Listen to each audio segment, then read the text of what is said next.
have you. Those prophecies and their fulfillment should count for something. Okay. All right. So let me respond. So nowhere in the Torah does it use the word end days.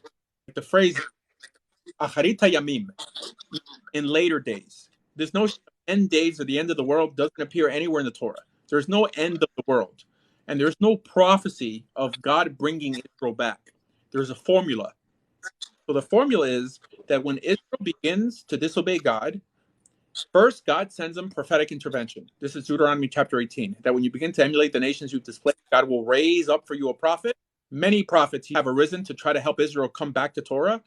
And if we don't listen to these prophets who don't teach anything new, they just teach us what's old, i.e., that we should return to Torah, then God exiles us. This is Deuteronomy 28.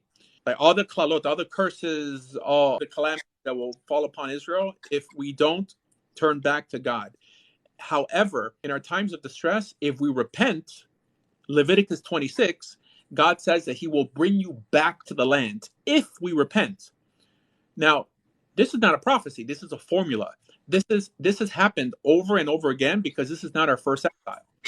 So why wouldn't you say that when Ezra and Nehemiah were bringing Israelites out of Babylon and into the land of Israel, why didn't you consider that a fulfillment of prophecy also?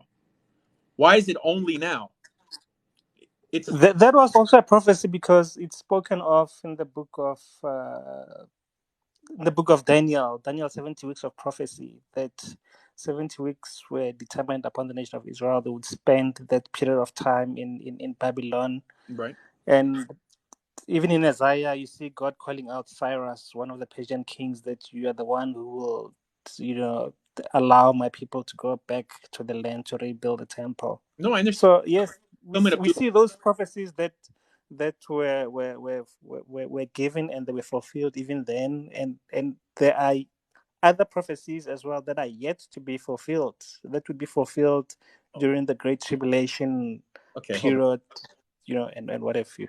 So I think they're reviewing the Jewish Bible with Christian lenses here.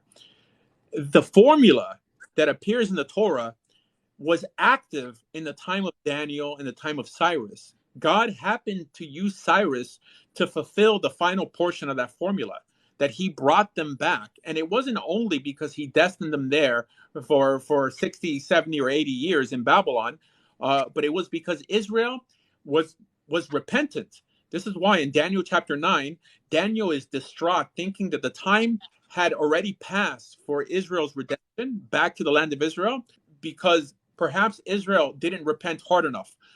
This is why when they're brought back to the land, and this appears in Ezra and in Nehemiah, that in unison they cry out to God together as a sign that they officially repented.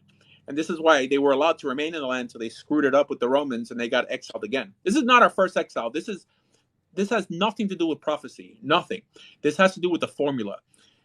This formula will never change. This is why there's no third final temple. There's going to be thousands and thousands of temples throughout existence, because nowhere in the Torah does it ever talk about anything in perpetual.